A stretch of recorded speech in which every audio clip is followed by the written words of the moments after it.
Shalom और सबको shalom. Shalom का अर्थ होता है शांति। सो मैं 3 बार हमेशा बोलती हूँ शालोम शालोम शालोम। और पहली बार शालोम प्रभु के साथ, परमेश्वर के साथ शांति, मतलब मेल मिलाप। अपने साथ शालोम, अपने जीवन के साथ भी हम शांति में रहें। और तीसरा शालोम दूसरों के साथ। और यही 3 जगहें हैं जिन पर कि आज जो है बहुत बड़ा प्रहार है। बिल्कुल भी दुश्मन हमारा चाहता नहीं है, पूरी तरह से वो एक कोशिश करता है कि हमारा परमेश्वर के साथ मेल मिलाप ना होने पाए रोज ब रोज। और दूसरा, अपने अंदर भी हम पूरे समय गिल्टी फील करें, अरे हमसे ये हो गया, हमसे वो हो गया, हम गलत हैं, ये है वो है, बहुत सी चीजें वो हमारे जीवन में शालोम रहने के लिए बाधा डाल रहा है। और दूसरों के साथ, जो हमारे परिवार में हमारे साथ लोग रहते, जो हमारे पड़ोसी हैं या चर्च में लोग हैं, चाहता नहीं है दुश्मन। क्यों? क्योंकि यीशु मसीह का आना निकट है। तो हर समय बोलते रहे कि शालोम परमेश्वर के साथ, शालोम अपने साथ, और शालोम सबके साथ। जितने भी यहाँ पर आप लोग हैं, सबके लिए मैं शालोम बोलती हूँ। प्रभु यीशु की शांति जो समझ से बाहर है, आपके दिल दिमाग के ऊपर राज्य करे। प्रभु इस वर्ष जो है हम लोग को और ज्यादा आगे बढ़ाना चाहता है, और ज्यादा हमको निकटता में हम आते जा रहे हैं। सारी बातें पूरी होती जा रही हैं। जैसा कि हम लोग ने ये चूज किया कि हम लोग प्रकाशित वाक्य की किताब को पढ़े, तो हम जानते हैं कि ये किताब एक कठिन किताब मानी जाती है, परंतु प्रभु पवित्र आत्मा जो है इसको बहुत सरल तरीके से हमारी सहायता करते हैं कि हम उसको सीख सके। पहली बात यह है कि ये किताब इसलिए कठिन लगती है लोगों को क्योंकि उसमें सांकेतिक भाषा में लिखा हुआ है। 7 तारे, 7 दीवटे, और 7 कटोरे, और 7 तुरहियां, और बहुत सी चीजें जो है सांकेतिक भाषा में है। परंतु उस समय के लोग जो थे वो इस सांकेतिक भाषा को समझते थे ना, तो वो लोग को ये समझना आसान था। जब उस समय जब प्रकाशित वाक्य लिखा गया, यूहन्ना ने जब उन लोगों को ये लेटर सबको दिया, 7 कलीसियाओं को सब कुछ भेजा, तो उनको काफी कुछ समझ में आता था क्योंकि वो लोग इस भाषा में बातचीत किया करते थे। तो हम लोग के लिए इसलिए ये कठिन हो जाता है। और दूसरा जो है कठिन इसलिए है क्योंकि कभी जो है बातचीत जो हो रही है यूहन्ना से, तो कभी तो वो लोग स्वर्ग में है, कभी पृथ्वी पर है, कभी पृथ्वी पर है, कभी स्वर्ग में है। सो उसको इसलिए लोगों को समझ नहीं आता। और इसको सरल तरीके से हम लोग करने के लिए हम इसको हम इनको 7 समयों में बांटते हैं। 7 समयों के बारे में यहाँ पर लिखा हुआ है। पहला समय जो था, हमने जैसे आपको बताया, कलीसिया का समय था, है ना। कलीसिया कब स्थापित हुई हम लोग सब जानते हैं कि यीशु मसीह के जीवित होने के बाद 35 के दिन कलीसिया की स्थापना यरूशलेम में हुई, और यहूदियों के द्वारा हुई। एक ही जगह से, एक ही संदेश से पूरे संसार में कलीसिया की स्थापना हो गई। और उसके बाद से लेकर आज दिन तक 2022 तक जो है वो कलीसिया चल रही है। अभी तक जो है वो कलीसिया का समय है। और फिर उसके बाद दूसरा एक समय आएगा और वो है रैप्चर। रैप्चर जो है हम लोग सब जानते हैं कि गायब हो जाना। ये जैसे ही समय पूरा होगा, हमको पता नहीं है कि कब होगा, कोई डेट नहीं दे सकते, ना कोई जानता है इसके बारे में, केवल पिता परमेश्वर जानते हैं। परंतु बहुत से चिन्ह हैं जो कि प्रभु ने बताए कि ये बातें होंगी, तो वो बातें पूरी हो रही हैं और आज दिन तक। फिर उसके बाद हम देखते हैं कि सताव का समय आएगा, जब जैसे ही कलीसिया उठा ली जाएगी सताव का समय आएगा, और वो 7 साल तक ये सताव का समय रहेगा। और सताव का समय जो होगा वो 3.5 साल में बटा हुआ है। और उस समय क्या होगा कि क्रिस्ट विरोधी आ जाएगा। जो कोई भी उस समय तक यीशु मसीह को मानने वाले होंगे वो सब के सब सताए जाएंगे। एक ही सरकार होगी, एक ही करेंसी होगी, मतलब धनराशि एक ही होगी, और एक ही प्रकार से धर्म माना जाएगा। अलग अलग धर्म नहीं होंगे, एक धर्म माना जाएगा। और जैसा कि हम देखते हैं कि ऐसा लगता है कि इन दिनों में तीनों बातों के लिए जो है संसार आगे बढ़ रहा है। एक ही गवर्नमेंट हो, फिर एक ही करेंसी हो, मतलब एक ही पैसा का तरीका हो, और एक ही रिलीजन हो। और ये शैतानवाद की ओर जो है वो दुनिया जा रही है। सो इसमें कोई भी हम आश्चर्य नहीं कर सकते कि ये चीजें अभी शुरू हो गई हैं। बहुत सी चीजें आने वाले दिनों में हम इसको बताएंगे। फिर उसके बाद हम देखते हैं सताव के बाद जो है वो दोबारा प्रभु यीशु मसीह आ जाएंगे। ये 7 साल के बाद दोबारा यीशु मसीह आएंगे, और यीशु मसीह यहाँ पर 1000 साल तक रहेंगे, और वो यहाँ पर राज्य करेंगे। और उसके साथ हम जो रैप्चर में चले जाएंगे, या जो संत लोग पहले चले गए, वो भी उसके साथ आएंगे, और 1000 साल तक राज्य किया जाएगा। ये उस समय जो है शैतान को बांध दिया जाएगा, और फिर 1000 साल के बाद जो है ये शैतान को दोबारा खोला जाएगा, और उसके बाद जो है न्याय होगा। और फिर उसके बाद 7वां टाइम जो होगा वो उसके बाद नया यरूशलेम और नई पृथ्वी होगी। हालेलुया। सो ये 7 समय अगर आप लोगों ने समझ लिए तो समझ लीजिए पूरी रेवलेशन आपको समझ में आ जाएगी। हम लोग अभी तक जो देख रहे थे, हम देख रहे थे कि 7 कलीसियाओं को जो यूहन्ना को प्रभु यीशु मसीह ने बताया कि इन 7 कलीसियाओं को संदेश दे। और हमने हर कलीसिया के द्वारा सीखा, और उस समय भी उन दिनों में जो था आज हमारे जीवनों में भी हो सकता है। और हम लोगों ने देखा था किस तरह से उसमें एक बात बहुत अच्छी प्रभु यीशु मसीह के बारे में बताई गई है। फिर उसके बाद कलीसिया के बारे में अच्छी बात है। फिर उसके बाद जो है वो एक विरुद्ध में बात है, और चौथी बात जो है वो चेतावनी है, आज्ञा है। और फिर उसके बाद अगर आज्ञा मानी तो क्या रिवॉर्ड होगा, और अगर आज्ञा नहीं मानी तो क्या होगा। सो हम देखते हैं बहुत सुंदर तरीके से जो है वो इसमें इस बात का वर्णन है। और ना केवल ये 7 कलीसियाएं उस समय थी, परंतु जो है ये 7 कलीसियाएं एक युग के रूप में आई। जैसे इफिसुस की कलीसिया मैंने आपको पूरा बताया था किस प्रकार से वो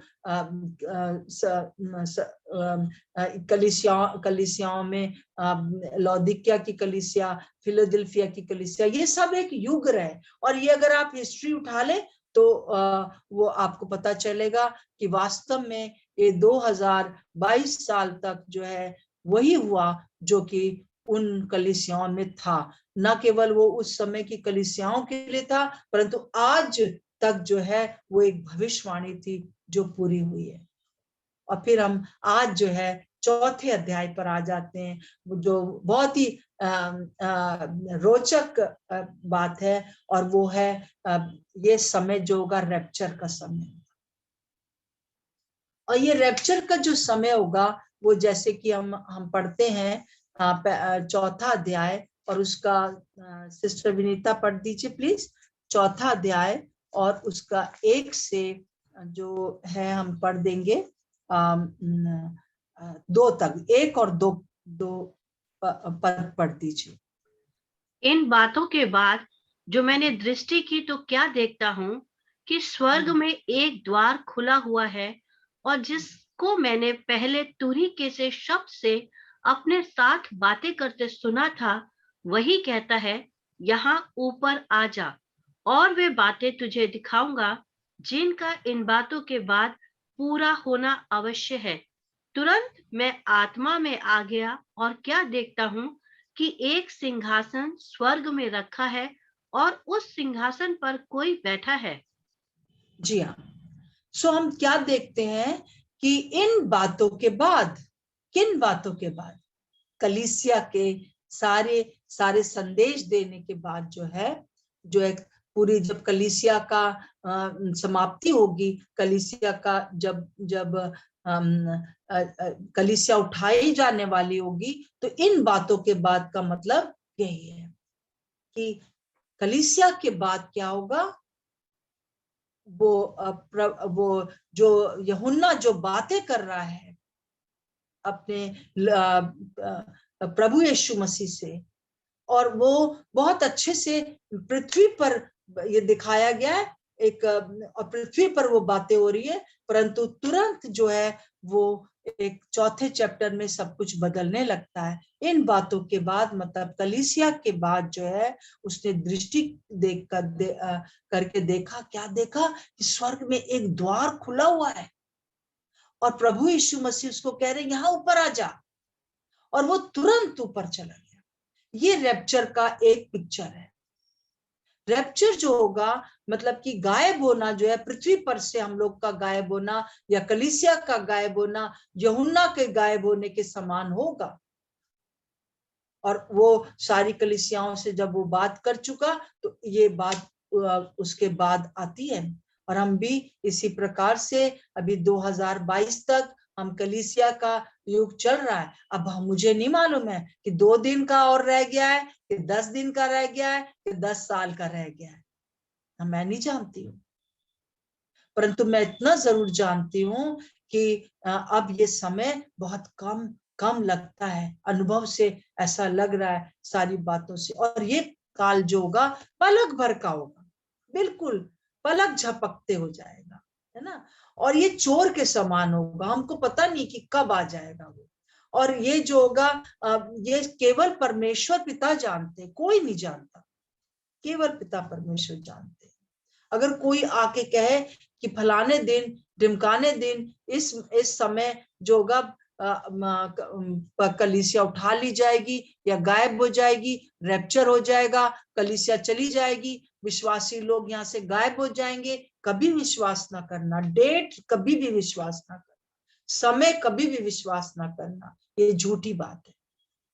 प्रभु का आना चोर के समान होगा। चोर थोड़ी ना बता के आता है कि मैं इस डेट पर आऊंगा और ये और वो, नहीं, कभी भी आ जाता है प्रभु हमारा, कभी भी। अभी हम लोग यहाँ मीटिंग में तुरंत प्रभु आ जाए ना, क्योंकि बातें तो सब पूरी हो गई हैं जो कि कलीसिया के बारे में उन्होंने बताई हैं, पूरा लौदीकिया की कलीसिया तक ना सारी बातें पूरी हो चुकी हैं।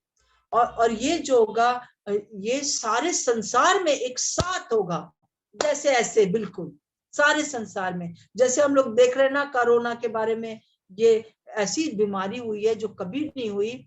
बीमारियां जरूर आई हैं, छुआछूत की बीमारियां, परंतु वो एक सिटी में हुई या एक प्रदेश में हुई या एक देश में हुई है, परंतु इस समय जो ये बीमारी है पूरे वर्ल्ड में, उसी प्रकार से यीशु मसीह का आना भी होगा। और इस पल जो होगा वो क्या होगा, तुरंत जो है एकदम से सारे वो लोग जो कि प्रभु को प्यार करने वाले हैं, प्रभु के साथ चलने वाले हैं, वो सब उसके साथ चले जाएंगे और सब कुछ गायब हो जाएगा जैसे।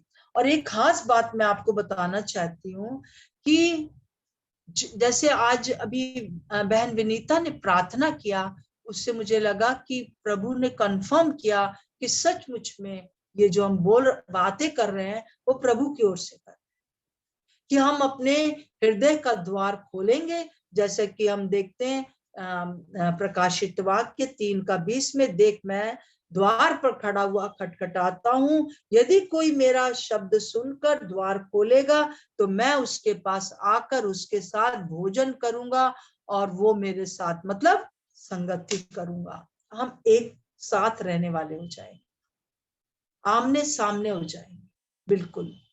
तो ये किसी किसी नॉन क्रिश्चियंस के लिए नहीं कहा जा रहा है। ये जो बात है वो कलीसिया के लिए कही जा रही है, लौदीकिया की कलीसिया के लिए कही जा रही है, आपकी और मेरी कलीसिया के लिए कही जा रही है कि प्रभु यीशु मसीह कह रहे हैं मेरे लिए दरवाजा खोलो, मैं अंदर आना चाहता हूँ। अंदर वर्शिप तो हो रही है, अंदर सब कुछ तो हो रहा है, परंतु लौदीकिया की कलीसिया में क्या था? वो गुनगुनापन था, वो लोग जो थे अंधे थे, वो निर्धन थे, परंतु वो अपने आप को सोच रहे थे कि हम चर्च हैं और हम बहुत धनी हैं हम।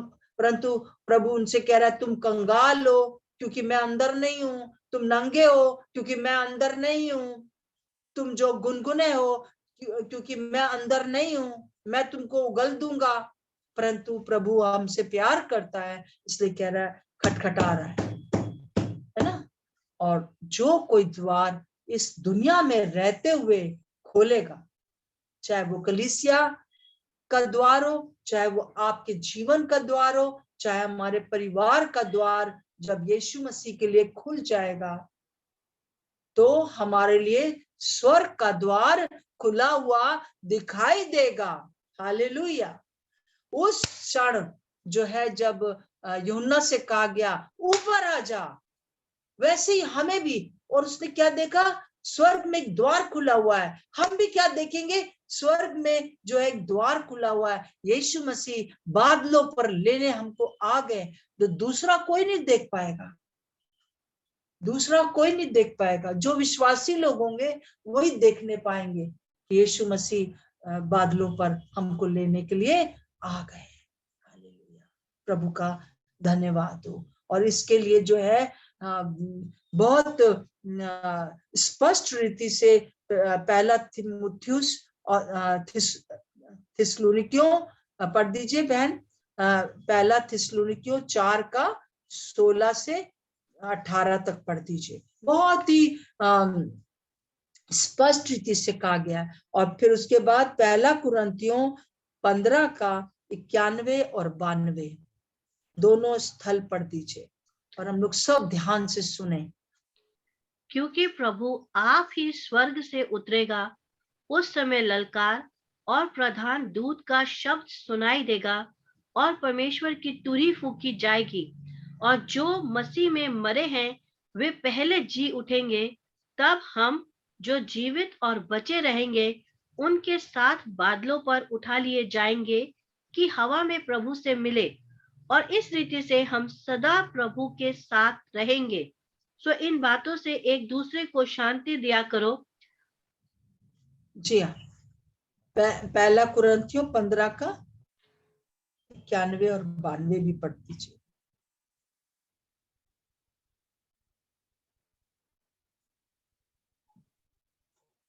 देखो, मैं तुमसे भेद की बात कहता हूं कि हम तो नहीं सोएंगे परंतु बदल जाएंगे, और यह क्षण भर में पलक मारते ही पिछली तुरही फूंकते ही होगा, क्योंकि तुरही फूंकी जाएगी और मुर्दे अविनाशी दशा में उठाए जाएंगे और हम बदल जाएंगे। हालेलुया, प्रभु का धन्यवाद हो। सचमुच में ये बात से एक दूसरे को शांति दिया करो। आपके चारों तरफ बहुत परेशानियां हैं, पूरा हम लोग बहुत सी चीजें सुन रहे हैं कि अरे ये हो रहा वो हो रहा। और याद रखो कि अब कुछ अच्छा होने का नहीं। आप ये ना सोचो कि जैसे हम लोग पहले बच्चों को टिफिन बना के भेजते थे, टाटा बाय बाय करते थे, वो 2 बजे आते थे और ये और वो, परंतु अभी तो सब लोग आराम से ट्रैवल करते थे, कहीं पर भी चले जाते थे।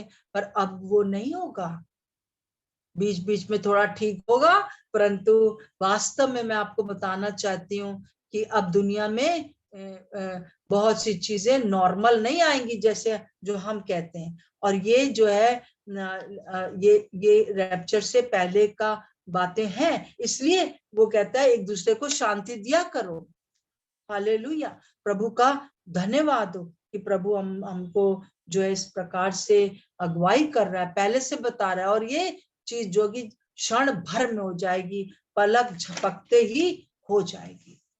अब जब प्रभु यीशु मसीह इस दुनिया में थे तो उनको बड़ी चिंता थी कि कलीसिया की, इसलिए बार बार वो चेतावनी दिया करते थे कि किस प्रकार से रैप्चर के समय क्या होगा, कैसे होगा। और हम देखते हैं लूका, उन्होंने एक बहुत अच्छा उदाहरण दिया है, लूका 17 का 26 से 36 तक बहन पढ़ दीजिए, और बहुत धीरे धीरे आराम से पढ़िए ताकि हम लोग इसमें हम लोग देख सकें कि यहाँ पे दो उदाहरण प्रभु यीशु मसीह दे रहे हैं, और हम ताकि हमको कोई भटकना ना पड़े।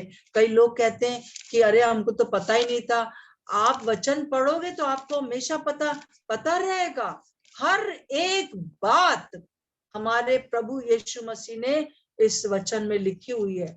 जो वचन को पढ़ने वाले हैं वो कभी ना तो गलत शिक्षा में जाते हैं और ना कभी भटकते हैं। लूका उसका 17 का 26 से पढ़ दीजिए। जैसा नूह के दिनों में हुआ था वैसे ही मनुष्य के पुत्र के दिनों में भी होगा। जिस दिन तक नूह जहाज पर ना चढ़ा उस दिन तक लोग खाते पीते थे और उनमें ब्याह शादी होती थी।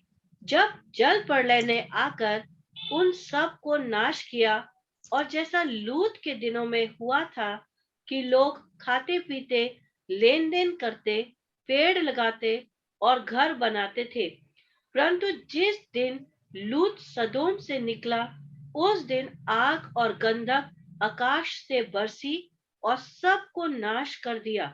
मनुष्य के पुत्र के प्रकट होने के दिन भी ऐसा ही होगा। उस दिन जो कोठे पर हो और उसका सामान घर में हो वो उसे लेने को ना उतरे, और वैसे ही जो खेत में हो वो पीछे ना लौटे। लूत की पत्नी को स्मरण रखो। जो कोई अपना प्राण बचाना चाहे वो उसे खोएगा, और जो कोई उसे खोए वो उसे जीवित रखेगा। मैं तुमसे कहता हूँ उस रात दो मनुष्य एक खाट पर होंगे, एक ले लिया जाएगा और दूसरा छोड़ दिया जाएगा। दो स्त्रियां एक साथ चक्की पीसती होंगी, एक ले ली जाएगी और दूसरी छोड़ दी जाएगी। दो जन खेत में होंगे, एक ले लिया जाएगा और दूसरा छोड़ दिया जाएगा। इससे ज्यादा और स्पष्ट क्या हो सकता है रैप्चर के बारे में? दो उदाहरण है। नूह का उदाहरण, नूह 120 वर्ष तक लोगों को चिल्ला चिल्ला के बोलता रहा कि देखो बारिश होगी और तुम लोग रिपेंट करो, परंतु वो उसका ठट्टा मजाक उड़ाते रहे। और जिस दिन तक कि नूह जहाज पर ना चढ़ गया उसका लोगों ने नहीं सुना। वो लोग क्या करते थे? खाते पीते थे, विवाह होते थे। अब खाना पीना कोई गलत नहीं है, परंतु आजकल आप देख रहे हैं कि कैसे लोग जो है खाने पीने के कितना ज्यादा खर्चा करते हैं, कितना ज्यादा इसके ऊपर ध्यान दिया जाता है। चाहे बहुत पैसा खर्च किया जाता है, बहुत तरह के खाने बनाए जाते हैं। और इन दिनों में आप YouTube पर देख लीजिए, कहीं खाना पीना गलत नहीं है, परंतु और ना ही शादी विवाह गलत है। इन दिनों में शादी का मतलब एक शादी से नहीं है, एक छोड़ दूसरी कर, दूसरी एक तो घर में पत्नी है परंतु 4-5 जो है गर्लफ्रेंड बाहर भी है ना, बॉयफ्रेंड बाहर भी है, और उसको गलत नहीं मानते। ना पति मानता है ना पत्नी मानती है, कहते इसमें क्या बात है, उनको स्पेस दीजिए, है ना, एक दूसरे को स्पेस दीजिए वो कहते हैं। परंतु ये व्यभिचार है। उन दिनों में ये ऐसा ही था। फिर उसके बाद जो था, लोग जो थे लेन देन करते होंगे। जैसे लूत के समय में क्या था, लूत जब तक नहीं निकला तब तक लोग लेन देन करते थे, मतलब बहुत ज्यादा बैंकिंग जैसे आजकल बढ़ रहा है। ये चिन्ह है ना, ये चिन्ह है। फिर उसके बाद पेड़ लगाते होंगे या घर बनाते होंगे। पेड़ लगाना, घर बनाना जो है, आज आप चले जाइए एकदम किसी जगह पर भी, तो घरों पे घर बने जा रहे हैं, है ना। सो ये दोनों चीजें ये बताती हैं कि हम बहुत लंबा जिएंगे, हम बहुत दिन तक रहेंगे ताकि हम इस पेड़ का फल खाने पाए, हम बहुत दिन तक इस घर को बनाएंगे, ऐसा बनाएंगे वैसा बनाएंगे ताकि हम उसमें बहुत दिन तक रहने पाएंगे। और ये सारी चीजें जो है वो गलत किसी भी प्रकार से नहीं है, परंतु अगर हमारा प्राथमिकता उसी में घुस गए, हम उसी में पूरे समय रहते हैं कि हम खाने पीने में और विवाह शादी में और लेन देन में बहुत ज्यादा लोगों ने लोन ले लेके आफत कर रखी है। बहुत लोगों के फोन मेरे पास आते हैं, प्रार्थना करिए, हमारे पास इतना लोन है, अब हमें रात में नींद नहीं आती, हमारी नौकरी छूट गई है, ये है वो है, मन करता है कि सुसाइड कर ले। अभी एक जवान लड़के ने सुसाइड कर लिया क्योंकि वो जो कर्जा था वो चुका नहीं पा रहा था। तो ये इतना ज्यादा ऑब्सेस हो जाना वो गलत है। प्रभु नहीं चाहता है कि हम उन चीजों में ऐसे हो जाएं कि जैसे कि बहुत ज्यादा उसी को पर ध्यान दें, प्राथमिकता बस सिर्फ वही हो जाए। आज क्या है, बच्चे को वचन पढ़ाना या प्रभु के निकटता में लाना उतना इम्पोर्टेंट लोग नहीं समझते जितना कि उनको जो है ये क्लास पास कर लें, वो क्लास पास कर लें, ये ट्यूशन वो ट्यूशन, ट्यूशन के चक्कर में चर्च भी छोड़ देते हैं, कलीसिया जाने को भी मना करते हैं, मत जाओ, चलो बैठे रहो। और आज जो है पूरे समय मोबाइल, पूरे समय टीवी, ये सब चीजें जो है हमको प्रभु से दूर ले जा रही हैं और हमारा ध्यान परमेश्वर से दूर हो जा रहा है। और साथ साथ में जो था सदोम और क्या कहते नूह के समय में एक बात जो बहुत भयंकर थी, वो व्यभिचार बहुत ज्यादा था, समलैंगिकता बहुत ज्यादा थी। हम देखते हैं उत्पत्ति 18 का 20 में और 19 का 25 में भी देखते हैं। और ये चीजें बहुत ज्यादा वो थी कि वो इतने ज्यादा समलैंगिकता और बढ़ गया था, होमोसेक्सुअलिटी और लेस्बियन, लड़कियां लड़कियां आपस में, लड़के लड़के आपस में, शुरू से ऐसा होता आया है, परंतु ये बहुत ही चीजें बहुत ही ज्यादा आगे बढ़ गई थी। मतलब देखिए, सबसे बड़ी चीज ये होती है, चाहे नूह के समय में था, चाहे लूत के समय में था, गलती को गलती ना मानना, पाप को पाप ना मानना। पहले लोग ये सब काम करते थे व्यभिचार के और ये सब चीजें, परंतु वो छुप के करते थे, उनको डर रहता था कि कोई देख लेगा तो हमें क्या कहेगा। पर आज तो बड़े गर्व से कहते हैं, मैं जो हूँ गे हूँ, मैं जो हूँ इसमें गलती क्या है, एक लड़की के साथ अगर मैं शादी कर लूं, लड़की लड़की के लिए कहती है, लड़का लड़के के लिए कहता है, कोई बात नहीं है ना। और उसके साथ साथ एक दिन मैंने एक टीवी के प्रोग्राम में देखा, एक मदर जो थी, उसका बेटा जो था वो गे था और वो एक लड़के से शादी करने जा रहा था और उसने कहा, I am proud of my सन।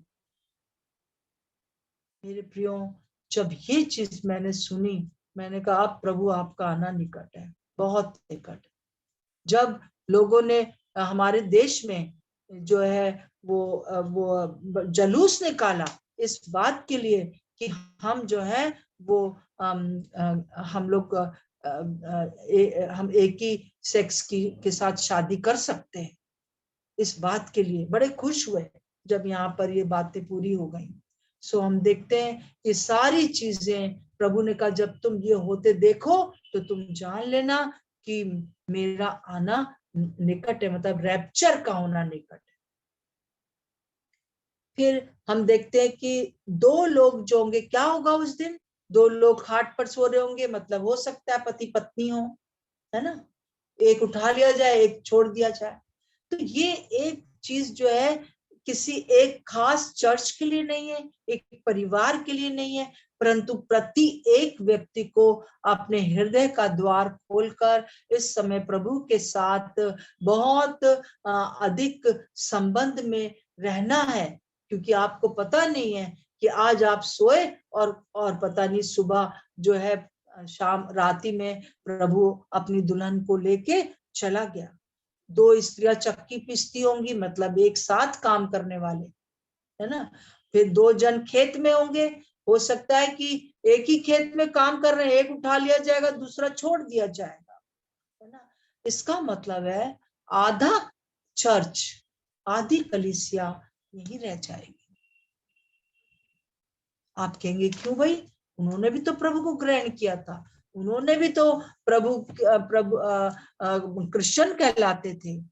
परंतु प्रभु कहेगा मैं तुम्हें नहीं जानता, मैं तुम्हें नहीं जानता। रोएंगे पीटेंगे लोग। इसीलिए आज दुनिया भर में जो है इस चीज का प्रचार हो रहा है मेरे प्रियो, चेतावनी दी जा रही है। एक बहुत ही अर्जेंट बात प्रभु के मन में थी कि प्रभु बार बार इस बात को जब लोग उससे पूछते थे कि कैसे होगा, तब प्रभु जो थे वो बताते थे इन बातों को। तो हम देखते हैं कि एक जगह और प्रभु ने बहुत सुंदर तरीके से अपने आने रैप्चर के बारे में, पहली बार आने के बाद, पहली बार ये दोबारा आने के बारे में जो रैप्चर का समय, बहुत सुंदर तरीके से मत्ती 25 का 1 से 13 बहन पढ़ दीजिए, सब लोग ध्यान से सुने कि कई बार आप ये इसको पढ़ चुके, परंतु पवित्र आत्मा इस समय आपकी सहायता करे कि एक एक वर्ड आपको समझ में आ जाए। मैं भी पहले पढ़ा करती थी, परंतु पिछले सालों में प्रभु ने इस चीज को, बहुत सी चीजों को मुझे बताया है कि किस प्रकार से उसका क्या मतलब है। पढ़िए बहन, मत्ती 25 का 1 से 13, धीरे धीरे पढ़िएगा। तब स्वर्ग का राज्य उन 10 कुंवारियों के समान होगा जो अपनी मशालें लेकर दूल्हे से भेंट करने को निकली। उनमें 5 मूर्ख और 5 समझदार थीं। मूर्खों ने अपनी मशालें तो ली, परंतु अपने साथ तेल नहीं लिया। परंतु समझदारों ने अपनी मशालों के साथ अपनी कुप्पियों में तेल भी भर लिया। जब दूल्हे के आने में देर हुई तो वे सब ऊँघने लगी और सो गई। आधी रात को धूम मची कि देखो दूल्हा आ रहा है, उससे भेंट करने के लिए चलो। तब जी वे हाँ, बस सब हाँ, हम टाइम बचाने के लिए हम थोड़ा सा कम पढ़ेंगे क्योंकि अब टाइम हो रहा है। सो मैं बताना चाहती हूँ कि यहाँ 10 कुंवारियां हैं, मूर्ख हैं और समझदार हैं। हम लोगों ने पिछले दिनों देखा था लौदीकिया की कलीसिया और फिलदेल्फिया की कलीसिया के बारे में, कि दोनों ये कलीसियाएं इन दिनों में साथ में चल रही हैं और कैसे कैसे उनके अंदर अंतर है। सो हम देखते हैं कि ये कलीसिया में जो है जो आधे लोग हैं लापरवाह हैं, आलसी हैं, है ना। और क्या कहते हैं, उनका वो जहाँ उनको समय बिताना चाहिए वो नहीं बिता रहे, ना पैसा जहाँ लगाना चाहिए वहां लगाते, ना ताकत गलत जगह पर लग रही है। जब वो लोग जब हम देखते हैं कि इस प्रकार से वो लोग ऊँघने लगे, सोने लगे, जब जैसे कि हम लोग शुरू से सुनते आ रहे हैं प्रेरितों से कि अरे भाई वो प्रभु आ रहा है, प्रभु आ रहा है, प्रभु आ रहा है, परंतु जब प्रभु नहीं आया तो लोग सुस्त हो गए। और इस समय लोग जो है वो बोल तो रहे हैं हम लोग, परंतु वास्तव में जो है कई लोग अंदर से ऊँघ रहे हैं। परंतु प्रभु आज चाहता है आपको कि यहाँ पर खास तौर से आप 6ठी आयत हम देखते हैं, आधी रात को धूम मची। ये धूम मचाने वाले कौन हो गए? 10 कुंवारियों के बारे में तो हम जानते हैं कि आधी मूर्ख है, आधी समझदार है, परंतु और समझदार वो हैं जिन्होंने कि अपनी कुप्पियों में तेल ले रखा है। तेल क्या दिखाता है? हमारे विश्वासी होने की अनॉइंटिंग को, हमारे अभिषेक को दिखाता है। हम जब शुरू में प्रभु पास आए तो कैसे अभिषेक में चलते थे, कितनी ज्यादा हमारे अंदर भूख और प्यास थी। हम जिसको प्रभु के बारे में बताते थे वो सुनता था, हमारे मन में ये उमंग रहती थी कि कैसे हम इसको बताएं, कैसे हम उसको बताएं, कैसे हम उनके लिए प्रार्थना करें, कैसे हम अपना पैसा लगा के उनको चर्च ले जाएं, क्या करें। परंतु बाद में क्या होता है कि बहुत सी चीजें जब हम कलीसिया में देखते हैं, अपने आसपास में देखते हैं, वो गुनगुने थे, हम भी उनके साथ साथ गुनगुने हो जाते हैं। वो बुराई कर रहे थे, हम भी उनके साथ बुराई में लग जाते हैं। हमारा जीवन भी एक लापरवाही आलसी जीवन हो जाता है। पहले हम 3 बजे उठकर आराधना प्रार्थना किया करते थे, आज हम लोग को बड़ी नींद आती है। धीरे धीरे करके हमारी अनॉइंटिंग, हमारा वो तेल जो प्रभु का जिससे हम जल रहे थे, वो समाप्त होने लगता है। और ना केवल ये समझदार कुंवारियों ने अपने अपने मशालों में वो तेल लिया जिससे कि जल रहे थे, परंतु साथ में और तेल ले लिया। ये सब क्या है? वचन का अध्ययन, प्रभु की बातों को सुनना, कान से प्रभु की आवाज को सुनना, मतलब कि ऐसे लिटरली कान नहीं, परंतु आत्मिक कान, जो जिनके पास कान है वो सुन ले कि आत्मा कलीसिया से क्या कह रहा है। ये चीज के लिए प्रभु हमको चाहता है। हमें ऊँघना या सोना जो है शारीरिक आराम को दिखाता है। आजकल कितना ज्यादा लोग शारीरिक आराम के पीछे लगे, बहुत ज्यादा, बहुत ज्यादा। पहले हम 3 घंटा ही सोते थे और हमारी नींद पूरी हो जाती थी। आज भी कई दफा जब प्रभु चाहता है कि मैं जगूं, तो मैं जो भी कहती हूँ मैं अपने एक्सपीरियंस से कहती हूँ, और जो मैंने गलतियां करी है वो भी बता देती हूँ, और जिसमें प्रभु ने मुझे आगे रखा है वो भी बता देती हूँ। मैं आपको बताना चाहती हूँ, कई समय ऐसे आएंगे, शायद 3 घंटे में आपकी नींद पूरी हो जाएगी, प्रभु करेगा। आप कहते हैं कि मैं बहुत मेरी अब शारीरिक शक्ति कम हो गई है। शारीरिक शक्ति कम नहीं होती, उस अनॉइंटिंग को बनाए रखिए। और ये अनॉइंटिंग बनना क्या होगा कि हम जब जब जो है वो हम अब प्रभु के साथ जो समय बिताते हैं, हम वो चीज जो है हमारे अंदर अनॉइंटिंग बनाए रखती है ना। उस चीज को हमको बनाए रखना। और छठी आयत में जो मैं खास बात बताना चाहती हूँ आज आपको, वो ये है कि कुछ लोग ऐसे थे जो धूम मचा रहे थे। मतलब वो बारात की आवाज को सुन रहे थे और उन्होंने धूम मचा दी, वो सुनना चाहते थे। दूर से जब बारात आ रही थी, जैसे आपने देखा होगा अपने हम लोगों के हमारे देश में, जब हिंदू दूल्हा आता है, बड़ा ढमढम, बहुत ही ज्यादा म्यूजिक होती है, बहुत तेज तेज, और लोग डांस करते हुए दुल्हन के घर के पास आते जाते हैं। और कुछ दुल्हन के घर के लोग जो होते हैं, या बच्चे या कोई लोग वहां खड़े रहते हैं बाहर, जहाँ पे रोड होती है, जहां से उनको अंदर आना है, वहां खड़े रहते हैं। और जैसे ही बारात आती है तुरंत भाग कर आते हैं, है ना। और घर में सब जगह क्या कह देते हैं, दूल्हा आ रहा है, दूल्हा आ रहा है, तैयार हो, तैयार हो, तैयार हो, तैयार हो। क्योंकि दूल्हा आने में अक्सर देर हो जाती है। मैंने अपने परिवार में देखा, हिंदू परिवार में, है ना, अक्सर देर हो जाती है, 2 घंटा 3 घंटा 4 घंटा, कभी एक्यूरेट टाइम पर नहीं आ पाते हैं। परंतु जब देर हो जाती है तो कोई ना कोई बाहर जो है मोहल्ले के बाहर खड़ा हो जाता है, और जैसे दूल्हा आता है तो बता दिया जाता है। तो धूम मची। ये धूम मचाने वाले कौन है? ये धूम मचाने वाले वो लोग हैं जो अलर्ट है, जो जो मोहल्ले के बाहर खड़े हैं, जो इंतजार कर रहे हैं, जो कान लगाए हुए हैं, और वो जो कि प्रार्थना कर रहे हैं, वो जो कि परमेश्वर की बाट जोड़ रहे हैं, वो जो कि बारात की आवाज को सुनने के लिए ललायित है, स्वर्गीय बातों में मन लगाए हुए हैं।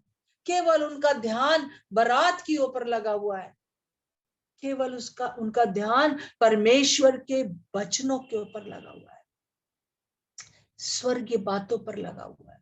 मेरे प्रिय बहनों, अभी ये मीटिंग खत्म हो जाएगी, ये बात आप भूल ना जाना कि जो अभी बताया है, काश करके ये जो धूम मचना है वो आपके लिए एक आशीष का कारण बन जाए। आप एक धूम मचाने वाले। हालेलुया। जितने भी बहनें इस समय इस मीटिंग में जुड़े हुए हो, आप धूम मचाने वाले हो, आप जागने वाले हो। आप अपनी बत्ती को रोज बरोज कैंची से काट कर उसको ठीक करते हो, रोज उसमें तेल भरते हो। ना केवल कुप्पी में, ना केवल मशाल में तेल रहता है, परंतु कुप्पी में भी तेल रहता है पास में। हालेलुया। और ज्यादा अपनी प्रार्थना को, अपने साथ मिल के प्रार्थना को और बढ़ा दीजिए। अभी हम लोग मंडे टू फ्राइडे, हम कुछ बहनों ने ये निश्चय किया है कि 5 बजे से लेकर और 6 बजे तक हम लोग रोज सुबह प्रार्थना करेंगे। और इस प्रकार से आप अपने ग्रुप में, जिसमें भी आप ग्रुप में जुड़े हुए हो, आप उसमें प्रार्थना के लिए कभी निग्लेक्ट ना हो। 2 मिनट पहले पहुंच जाइए जूम के द्वारा, 2 मिनट 5 मिनट पहले पहुंच जाइए, क्योंकि इससे पहले कि कैमरा खुले प्रभु यीशु आपका वेट कर रहे हैं। प्रभु ऐसे लोगों को तैयार कर रहे हैं जो धूम मचाने वाले होंगे, जो इस समय बारात की आवाज को सुन लेंगे और दूसरों को अलर्ट करने वाले होंगे। मेरी प्रिय बहनों, ना केवल प्रभु के सेवक, जो बड़े बड़े सेवक हैं और प्रभु के पास्टर लोग हैं, वो नहीं, परंतु हर बच्चा, हर स्त्री पुरुष, सब कोई धूम मचाने वाला कोई भी हो सकता है। इस समय टाइम नहीं है कि आप लापरवाह हो जाए, आप आलसी हो जाए। आपको जो है क्या करना है, जागते रहिए। आप एक इतिहास बन जाओगे। हालेलुया। जब आपको प्रभु लेने आएगा, आप तैयार रहोगे, आप जाओगे। परंतु मुझे इस समय बहुत दुख लगता है उन लोग को देखकर जो गुनगुनेपन में जीवन व्यतीत कर रहे हैं।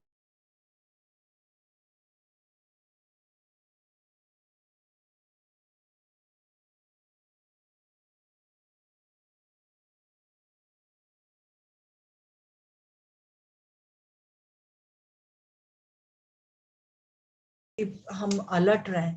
रैप्चर का समय बहुत थोड़ा होगा, परंतु दुनिया भर के लिए बहुत इंपॉर्टेंट होगा। खास तौर से विश्वासियों के लिए बहुत इंपॉर्टेंट होगा।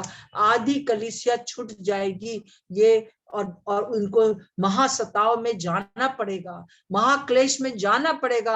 आने वाले दिनों में हम बताएंगे कि महाक्लेश का समय, 7 साल का जो समय होगा, कितना भयंकर होगा, जो कि प्रभु ने पहले से बता दिया है। सो प्रार्थना करें कि हम तैयार पाए जाएं। कुछ साल पहले मैंने एक कविता लिखी थी इसी विषय के ऊपर, मेरी दुल्हन क्या तू है तैयार। मैं आपके सामने अंत में पढ़ना चाहती हूँ और फिर मैं आप लोग के लिए, हम सब के लिए प्रार्थना करूंगी। मेरी दुल्हन क्या तू है तैयार। आप सब लोग अपने सीने के ऊपर हाथ रख लीजिए और जो मैं पढ़ रही हूँ अपने मन में बोल सकते हैं। अपने आप को जांच लीजिए, अपने आप को जो है इस बात से भर लीजिए कि प्रभु इस समय आप जो दुल्हन है, आपको कितने प्यार से देख रहा है, आपको क्या कह रहा है। ये परमेश्वर ने मुझे ये कविता दिया। मेरी दुल्हन क्या तू है तैयार। हर्षित अपने मन में होता, तेरी प्रतीक्षा मैं हूं करता। हर्षित अपने मन में होता, तेरी प्रतीक्षा मैं हूं करता। मिलूंगा तुझे मैं बादलों में, हाथ तेरा पकड़कर लाऊंगा अपने घर में। वो ने कहा कि मैं अभी जाता हूं, तुम्हारे लिए घर तैयार करूंगा। उसका घर, अपने घर में वो हमारे लिए घर तैयार करेगा। और वो कह रहा है, हाथ तेरा पकड़कर ले जाऊंगा अपने घर में। मेरी दुल्हन क्या तू है तैयार। मेरा ये घर मतलब स्वर्ग अब तेरा होगा। नया नाम तुझे अब मैं दूंगा। संसार तेरा घर नहीं, मन लगाना यहां नहीं। हर पल की ये बात है, हर पल की। संसार तेरा घर नहीं, मन लगाना यहाँ नहीं, मेरी दुल्हन क्या तू है तैयार। हे स्त्रियों में परम सुंदरी, दुनिया में बहुत सी स्त्रियां हैं, परंतु जो उसकी दुल्हन है, जो उस विश्वासी लोग हैं, वो परम सुंदर लगते हैं उसको। वो मिस वर्ल्ड लगते हैं, मिस्टर वर्ल्ड लगते हैं। यहाँ मैंने तेरे लिए सुंदर बगीचे हैं बनाए, रंग बिरंगे फूल हैं लगाए, यहाँ ना लोमड़ियां उन्हें बिगाड़े। अब कोई टेंशन नहीं होगी कि लोमड़ियां को पकड़ो और ये करो वो करो। वहां पर क्या होगा, वहां यहाँ ना लोमड़ियां उन्हें बिगाड़े, मेरी दुल्हन क्या तू है तैयार। पिता पुत्र पवित्र आत्मा हम तेरे पास आए, पिता पुत्र पवित्र आत्मा हम तेरे पास आए, तुझे सुंदर गहनों से सजाएं, सुंदर वस्त्र तुझे पहनाए, बिना दाग बिना झुर्री का तुझे बनाए। ये प्रभु करेगा, वो स्वयं कर रहा है इन दिनों में। क्या आप तैयार हैं? अगर दुल्हन कहे कि पूरे घर में दौड़ दौड़ के दौड़ती रहे, जब उसको पार्लर वाले लेडी जो है वो आए उसको उसको तैयार करने के लिए, वो कहीं बाथरूम में भाग जाए, कहीं वो कहीं चली जाए, तो क्या क्या वो लोग उसको तैयार कर सकेंगे? क्या ब्यूटी पार्लर वाली लेडी जो आई है वो तैयार कर सकेगी? नहीं। पिता पुत्र पवित्र आत्मा हम तेरे पास आए, तुझे सुंदर गहनों से सजाए, सुंदर वस्त्र तुझे पहनाए, बिना दाग बिना झुर्री का तुझे बनाए, मेरी दुल्हन क्या तू है तैयार। आश्चर्यचकित होगा जमाना, तुझे पलक झपकते ले जाऊंगा, अंत तक तू धीरज धरना, वस्त्र अब ना मैले करना। अंत तक तू धीरज धरना, वस्त्र अब ना मैले करना, मेरी दुल्हन क्या तू है तैयार। आइए प्रार्थना करें। प्रभु आपके ये जो सुंदर वचन है, उनके लिए हम आपको धन्यवाद देते हैं। आज आप हम में से हर एक से पूछ रहे हैं, मेरी दुल्हन क्या तू तैयार है? क्या तू तैयार होना चाहती है? पिता पुत्र पवित्र आत्मा त्रिएक परमेश्वर, हम तेरे पास आते हैं इन दिनों में, विशेष रूप से तुझे तैयार करना चाहते हैं। क्या तेरे पास मेरे लिए समय है कि मैं तुझे तैयार करूं? पवित्र आत्मा कह रहे, क्या मैं तुझे तैयार करना करूं?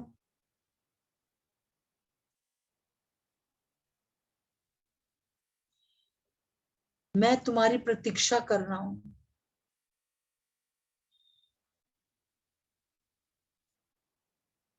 इन बातों को प्रभु कह रहे, इन बातों को केवल सैद्धांतिक रूप से ना लो मेरे बच्चों, अब व्यवहारिक रूप से लो, व्यवहारिक रूप से लो। तुम्हारा मन कहाँ लगा हुआ है? हाँ, हमारे जो काम है वो तो हमको विश्वास योग्यता से करने हैं, परंतु उससे बढ़कर हमें प्रभु के साथ अपना समय बिताना है। प्रभु को अपने आप को दे दीजिए कि वो आपको आपसे बात करे। आपकी सारे दाग झुर्री, झुर्री क्या होती है? बहुत छोटी सी होती है, पर दुल्हन के गाल के ऊपर या दुल्हन के माथे के ऊपर वो झुर्री बहुत गंदी लगेगी। वो उन सारी झुर्रियों को, दाग झुर्रियों को हटा देगा। आइए इस समय आप उससे कहें, प्रभु मैं आपके पास आती हूँ, पवित्र आत्मा मेरी सहायता करे, मुझसे बात करे।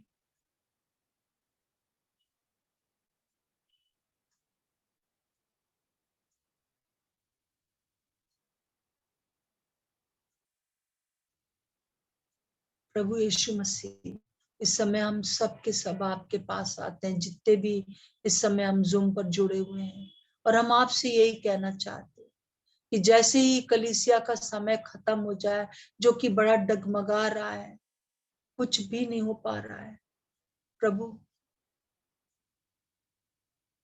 परंतु आप जब आएंगे तो हम सब तैयार रहे। ये हमारी आज प्रार्थना। प्रभु, मेरी प्रार्थना अपनी इन सब बहनों के लिए है कि आप इनके जीवनों में आप कार्य करें, और प्रभु जी इस पूरे आने वाले दिनों में प्रभु एक ऐसा कार्य हो जो कि हम धूम मचाने वाले हो जाए प्रभु जी, हम दूसरों को बताने वाले हो जाए, देखो प्रभु आ रहा है, हम आवाज सुन रहे हैं, हम दूर से आवाज सुन रहे हैं, सनसनाहट सुन रहे हैं बारिश की, हम सुन रहे हैं कि दूल्हा आ रहा है, आओ उठो, तैयार हो जाओ जल्दी से। हे जीवित प्रभु, हमें पहले के समान जब हम आपके पास आए थे, हमें वैसे ही आप फिर से अनॉइंट करें, उससे भी बढ़कर हमें अपनी उस तेल से, उस अभिषेक से भर दीजिए कि जैसे हम ललाहित रहते थे और भी ज्यादा हम आपके पीछे दीवाने रह सके। प्रभु यीशु मसीह, आपके हाथों में मैं सब कुछ सौंपती हूँ। एक एक के परिवार में, एक एक के जीवन में आप अपना कार्य करें। दुनिया में आस पास में क्या लापरवाही चल रही है, क्या चल रहा है, उसको देखकर हम परेशान ना हो, परंतु हम केवल और केवल आप में जलते रहें और हमारी कुप्पियों में तेल भरा रहे। Thank you Jesus, thank you Jesus. आपने कितने सुंदर तरीके से पिता परमेश्वर वचन में कोई भी बात छोड़ी नहीं है। आपने हमसे कुछ भी छुपाया नहीं है कि जो आप करने जा रहे हैं, कुछ नहीं छुपाया प्रभु, कुछ नहीं छुपाया हमसे, हमको सब बता दिया है प्रभु। ऐसे बहनों को, ऐसे पुरुष और स्त्रियों को खड़ा करे जो ये सब वचन से एक्युप्ट होकर दूसरों को वचन बता सके पिता परमेश्वर। अब वो दिन नहीं रह गए कि प्रभु हम सोते रहे। प्रभु हमारी सहायता करे, हमारा ऊँघना खत्म करे। ओ पवित्र पिता परमेश्वर, आपका आना निकट है, हमारी सहायता करें प्रभु जी कि हम जीवते पाए जाएं, हम जागते हुए पाए जाएं। प्रभु यीशु मसीह के नाम से मांगते हैं, आमीन और आमीन। Thank you Jesus, thank you.